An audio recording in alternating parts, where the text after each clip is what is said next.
मैं हूं दिलीप कांबळे और मेरे YouTube चैनल पे आपका स्वागत है। आज मैं आया हूं एक बहुत बड़ा ही तोप है इधर, और उसी के साथ तोप भी दिखाना था और उसी के साथ पॉलिटिकल के बारे में दो चार बातें करना था। सभी पॉलिटिकल, कांग्रेस हो या जनता दल हो या फिर सभी पॉलिटिकल पार्टी, सभी प्रेसिडेंट और कोर कमेटी और सभी पार्टी की अध्यक्ष के लिए ये वीडियो है और उनके लिए ये ब्लॉग बना। 2005 में राज ठाकरे साहब जब शिवसेना छोड़े थे, उस टाइम की उनकी एक स्टेटमेंट है और वो सभी राजकीय दल के लोगों के लिए, पार्टी के लिए और कार्यकर्ताओं के लिए वो जानकारी या फिर उसका अध्ययन करने की एक बहुत ही अच्छा उनकी एक भाषण है, वो सुनिए। उनमें राज साहब किस तरह से अपने ऊपर बोलते हैं कि मैं एहसास भी नहीं किया था कि मेरे ऊपर भी ये दिन आएगा या फिर ऐसा वक्त भी आएगा। तो वो तो सगे थे राज ठाकरे साहब घर के, अपने भाई के किसी कार्यकर्ता के साथ अन्याय ना हो, ये प्रेसिडेंट हमेशा एक बार बचे या फिर या फिर ध्यान दे कि कार्यकर्ता ना जाए, पार्टी ना जीते, तो इस कारण पार्टी टूट जाती है। फिर कहीं पे ना पार्टी रहती है, ना सब कुछ चला जाता है पार्टी। ख़ास तौर पर अपना इंडिया में एक सीपीआई दल है और एक सीपीएम दल है। उनके यहाँ भी लगता है कि 1965 के साल में वो भी पार्टी दो गठों में बट गई थी। उसी तरह आज शिवसेना दो गठों में बट गई है। और राज साहब कहते हैं कि किस तरह उनके ऊपर अन्याय किया है या फिर भेदभाव किया है, ये सब राज साहब अपने भाषणों में या फिर अपने मुलाकात में कहते हैं। इससे वो मुलाकात देखने के बाद ये मालूम पड़ता है कि राज साहब के ऊपर कितना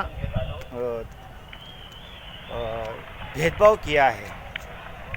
और उसी टाइम राज साहब बोलते हैं कि मैं शिवसेना तोड़ना नहीं चाहता और शिवसेना तोड़ने वाले के साथ मैं नहीं हूँ, और मैं किसी पार्टी में फलाना वो अपनी विचारों से, वो अपनी विचारधारा से वो कह गए। लेकिन आज 2023 में जैसे वो बोले थे उस टाइम 2005 में, आज जाके शिवसेना की दो टुकड़े हो गए। जो दावा करते थे कि हम शिवसेना के सभी सर्वेसर्व है, तो आज उनके हाथ में शिवसेना नहीं है।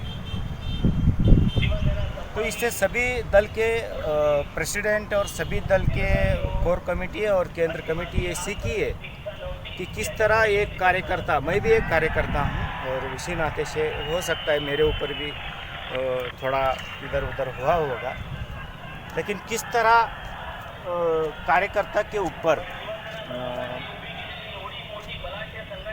अन्याय बोलिए या फिर भेदभाव किया जाता है, उस कारण पार्टी टूट जाती है, पार्टी कमज़ोर हो जाती है। फिर आगे जाके पार्टी ये जीता जागता उदाहरण है। शिवसेना आज बट गई, शिवसेना की टुकड़े हो गए और शिवसेना अब उनकी पार्टी उनके हाथ में नहीं है। तो जीता जागता हमारा महाराष्ट्र में राज साहब है, और राज साहब हमेशा कहते हैं मीडिया वालों की मेरी बात आप घुमा फिरा के हिंदुस्तान में हिंदी में बोला जाता है। तो मैं राज साहब को भी विनती करता हूं कि भाई मैं भी महाराष्ट्र का हूं, मेरा पैदाशी महाराष्ट्र में हुआ है, और आपकी बातें मैं सभी राजनीति पार्टी वालों को मैं बता रहा हूं कि हो सकता है आपके जैसे कार्यकर्ता उनके पार्टी में भी हो और उनको भी ऐसा नौबत आए और आगे जाके उनकी पार्टी टूटे या फिर कार्यकर्ता समाप्त हो जाए या पार्टी समाप्त हो जाए। तो आशा करता हूँ मेरी बात आपकी मैं क्या बोल रहा हूँ सभी दल की पार्टियों को कि अपने ही पैरों पे कुराड़ी मत मारिए, अपनी ही पार्टी को मत डुबाइए। तो इसी के साथ मेरा ये वीडियो समाप्त करता हूँ। ये जो है बीजापुर के आदिल शाह की दो बड़े दुनिया के सबसे बड़े दो बांगड़ा क्या तो इसका नाम है, बहुत बड़े तोप है। एक इधर है और एक उधर है, सामने उधर है, बहुत बड़ी तोप है।